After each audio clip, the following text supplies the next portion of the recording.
मित्रों नमस्कार। अब आपने देखा कि अमेरिका और ईरान अब भिड़ंत की ओर हैं और ईरान में जिस तरीके का उत्पात मच रहा है, पहले मैंने बताया भी था कि आने वाले समय में ईरान में क्या क्या होने वाला है और ईरान अब कैसे बदलने वाला है और ईरान में वापस पारसी संस्कृति का उदय होगा और उसके बाद फिर ये सनातन में परिवर्तित होगा। इसको मैंने आपको पहले वीडियो में बताया था। अब इस समय में जो परिस्थिति बन रही है वो ऐसी क्यों बन रही है? कारण है कि जैसे धीमे धीमे जिस प्रकार से ये देश बनते चले गए, एक सनातन पूरी दुनिया हुआ करती थी, उस सनातन में धीरे धीरे जो परिवर्तन हुए, जैसे परिवर्तन हुए थे वैसे ही रिवर्स परिवर्तन वापस हो रहे हैं और सनातन वहां पर लौटना शुरू हो जाएगा। जैसे ईरान में पारसी लोग थे, पारसी से पहले सनातन था, तो अभी और इसके बाद इस्लाम आया, तो अब इस्लाम वहां से अब समाप्त हो रहा है। अब ये पहला देश बनेगा जो इस्लाम छोड़ने वाला अब देश होगा। अब इस्लाम के बढ़ने का कार्यकाल तो बहुत बस आखिरी इनका देश था बांग्लादेश और पाकिस्तान। इसके बाद अब ये बड़े नहीं है, अब ये लगातार घटना शुरू होंगे और इसकी शुरुआत अब ईरान से होने वाली है। अब ये ईरान मुस्लिम देश नहीं रहेगा, ऐसे संकेत विश्व कुंडली 2026 बताती है। साथ ही इस वर्ष की जो हमारी होली है, ये भी संकेत दे रही है कि अब आने वाले समय में सनातन की धर्म ध्वजा बहुत तेजी के साथ फैलने वाली है। भारत की अर्थव्यवस्था इस वर्ष बहुत मजबूती के साथ खड़ी रहेगी। तो अभी जो संकेत मिल रहे हैं वो संकेत यही हैं कि अमेरिका इस समय में जो भी काम करेगा वो दादागिरी उसकी जरूर होगी, लेकिन उसकी गलती से ही बहुत सारे काम होने वाले हैं। और एक गलती फिर ये करने वाला है अमेरिका कि ईरान को नष्ट करेगा और यहाँ पर पारसी धर्म का धीमे से उदय होगा, सरकारें बदलेंगी, परिस्थिति बेहतर होना शुरू होगी और जो एक खुलापन यहाँ पर आना शुरू होगा। जैसा ही सनातन में महिलाओं को सम्मान मिलता है, जब वो सम्मान ईरान में मिलना शुरू होगा तो अन्य मुस्लिम कंट्रीज में भी इस प्रकार के उपद्रव प्रारंभ हो जाएंगे जो वहाँ की जनता करेगी।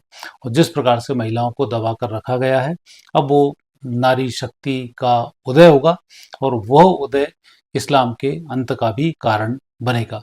तो ऐसे ग्रहयोग 2026 से ही अब प्रारंभ हो रहे हैं। 2026 की ये जो कुंडली है, वर्ष कुंडली बताती है। इसमें वृषभ लग्न है, गुरु दूसरे स्थान पर हैं, केतु हैं चतुर्थ भाव में, चंद्र राहु हैं दसम भाव में, बुध मंगल शनि हैं एकादश भाव में, सूर्य और शुक्र हैं द्वादश भाव में। और ये इस कुंडली में संकेत मिल रहे हैं कि जो सूर्य और शुक्र का द्वादश भाव से चलना, ये एक संकेत बहुत अच्छा प्रदान कर रहा है कि अब पूरी दुनिया में तेजी के साथ परिवर्तन आने वाले हैं।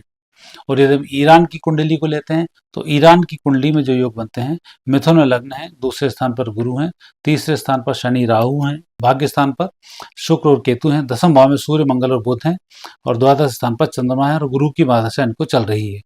और अभी गुरु की महादशा में मंगल की अंतर्दशा है 7 जून 2026 तक, और 7 जून 2026 के बाद जब राहु की अंतर्दशा चलेगी तो ये होगी 2028 तक। तो गुरु में जो राहु आएगा, ये यहाँ की जो कट्टरवादी सोच है और जो राक्षसी वृत्ति हैं उन सबको ये समाप्त करेगा। और ये ऐसा नहीं है कि ईरान को अमेरिका नष्ट कर देगा, ईरान नष्ट होने वाला देश नहीं है। अंत तक तृतीय विश्व युद्ध के बाद भी ईरान का वजूद रहेगा और यहाँ पर जो संस्कृति होगी वो सनातन संस्कृति होगी। और सारा काम 26 में, विशेष रूप से 7 जून 26 से प्रारंभ होगा गुरु में राहु के अंतरिक्षा में, और नवंबर 28 तक ये सारे काम हो जाएंगे। तो इसी बीच में जो पहला देश मुस्लिम देश हटेगा वो होगा ईरान। फिर इसका इंडोनेशिया और इनका नंबर आएगा, उनकी चर्चा मैं आपसे बाद में करूंगा कि कौन कौन सा देश अब परिवर्तित बहुत जल्दी इस्लाम से अन्य धर्मों में होने वाला है। और बाकी का जो युद्ध का क्षेत्र है, ये क्षेत्र विश्व कुंडली बताती है कि अब युद्ध के नए नए मोर्चे अब शुरू होने वाले हैं। और जैसे जैसे ग्रहों के परिवर्तन होते जाएंगे वैसे वैसे अंतर आएगा। जुलाई के बाद फिर अंतर आएगा। और मंगल का मैंने बताया था कि मंगल जब जब चेंज करेगा, शनि से उसका संबंध बनेगा, तब तब ये चेंज आते जाएंगे। जैसे कि 7 सितंबर से 15 जनवरी तक हुआ, अब 2 अप्रैल से 11 मई तक रहेगा, 20 जून से 1 अगस्त तक रहेगा और 13 नवंबर से लेकर 8 मार्च तक रहेगा।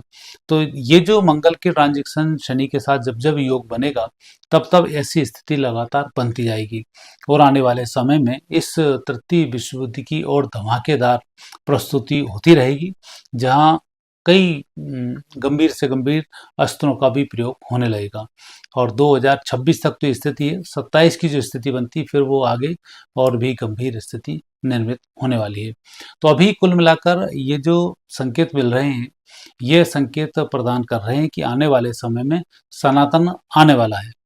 और सनातन जब आएगा तो ऐसे समय में सनातनियों की भी ड्यूटी बनती है कि सनातन धर्म से संबंधित बातों का आप प्रचार प्रसार भी करें, और प्रचार प्रसार करने से ज़्यादा बेहतर है कि आप अपने आप को बदलें। श्री राम शर्मा आचार्य जी का एक बड़ा कोट था, हम बदलेंगे युग बदलेगा। तो अब जो समय आया है ये हमारे बदलने का समय है, ज्ञान देने का समय नहीं है। पहले स्वयं परिवर्तित हों, परिवार को परिवर्तित करें, दोस्तों को करें, मोहल्ले को करें, फिर अपने प्रदेश को आप जागृत करें, प्रदेश जागृत अपने आप हो जाएगा। तो अब जो समय चल रहा है ये जागरण का समय है, और ये विशेष रूप से जो होली का पर्व इस समय आ रहा है, यह पर्व बहुत मायने में बहुत खास है। और कई सदियों में ऐसे ग्रह योग बनते हैं, जबकि अब ऐसी स्थिति इस होली पर बन रही है। और होली का उत्सव आपने देखा है कि होली का एक राक्षसनी थी जिसको नष्ट करके उस समय में, सतयुग के समय में, धर्म ध्वजा लहराई थी, और भक्त प्रहलाद यहाँ पर भगवान की कृपा से बचे थे, जबकि कितना बड़ा संकट उनके पास था। तो ऐसा ही संकट आज भारतीय सनातन संस्कृति के ऊपर आया हुआ है, और ये संकट इस होली के बाद समाप्त होने वाला है। इस होलिका की अग्नि में नकारात्मक शक्तियों का विध्वंस होने वाला है। परिस्थिति अपने आप परिवर्तित करेगी और ये खुद चेंज होते चले जाएंगे अपने आप। इनके अंतर में बहुत सारी चीज़ें ऐसी पैदा होंगी, बहुत सारी बातें होंगी। प्रभु कृपा से इनके अंदर में अंतरतम शुद्ध होता जाएगा, और ये इन नकारात्मकताओं को छोड़ते जाएंगे। जो नहीं छोड़ेंगे वो मारे जाएंगे। तो दोनों स्थिति यहाँ पर बन रही है। तो परिस्थिति जो भी हो, जैसी भी हो, तो आने वाले समय में जो अभी ईरान का और अमेरिका का युद्ध होने वाला है, अमेरिका ईरान को जिस तरह से नष्ट करने वाला है, वो एक नई सनातन संस्कृति के उदय की ओर संकेत प्रदान कर रहा है। और इस समय में अमेरिका सनातन संस्कृति के लिए बहुत अच्छा दूत तैयार हो रहा है। जो भी परिस्थिति, अमेरिका चाहे कुछ भी सोच रहा हो कि मैं कैसे कर लूँगा, पेट्रोल पर कब्जा कर लूँगा, क्योंकि जब तक लोभ नहीं आएगा तब तक लोग काम नहीं करते हैं। इसलिए लोभ की आवश्यकता बहुत पड़ती है। अब लोभ को कैसे नियंत्रित करना है, ये राजा की जिम्मेवारी बनती है। तो ये जो संकेत हैं, ये उसी बात के संकेत हैं। वैसे तो एक कहानी इसमें आती है कभी, कि जब चाणक्य और चंद्रगुप्त के समय में एक बार अकाल पड़ा हो चंद्रगुप्त को, उस समय में अपना जन्मदिन मनाना था, और चाणक्य और चंद्रगुप्त में विवाद चल रहा था। तो चाणक्य ने कहा जन्मदिन का समय चल रहा है, तो कुएं बावड़ी खुदवाएं, गरीबों को काम दें। इस प्रकार से उनने काम पर लोगों को लगाया, और कुछ समय का एक टारगेट रखा था, काम पूरा होना चाहिए। टारगेट पूरा नहीं हुआ, बड़ी ईमानदारी के साथ ईमानदार लोग लगाए गए, सारे काम कराए गए। तो आधे समय में चाणक्य के पास चंद्रगुप्त पहुंचा, और फिर उन्होंने कहा गुरुजी ऐसा ऐसा है। तो इसने जब पूरी, चंद्रगुप्त जी ने पूरा देखा कि क्या क्या काम चल रहे हैं, तो वहां पर चंद्रगुप्त ने बोला कि ये लोग कोई ठीक नहीं है। नई उसने टीम भर्ती की जो भ्रष्ट लोगों की थी, और उनको बोल दिया कि ये काम संपन्न करने हैं, और तय समय से पहले ही वो कार्य संपन्न हो गए।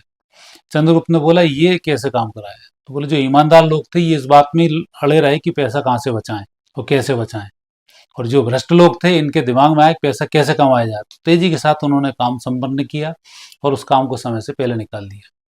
और फिर चंद्रगुप्त से बोला अब तुम्हारी ड्यूटी ये बनती है कि इन भ्रष्टों से पैसा तुम कैसा निकालोगे, ये राजा का कर्तव्य है। तो अब ऐसा ही समय आ रहा है, जो अमेरिका है जिस तरीके का लोभ में आ रहा है लगातार, वो लोभ में आकर कई देशों पर कब्जे करने की फिर कोशिश करेगा, नेटो में फूट पड़ेगी, और उसके बाद अमेरिका पर पूरी जनता टूट पड़ेगी। तो ऐसी स्थिति निर्मित हो रही है। तो आने वाला समय इसी बात के संकेत दे रहा है।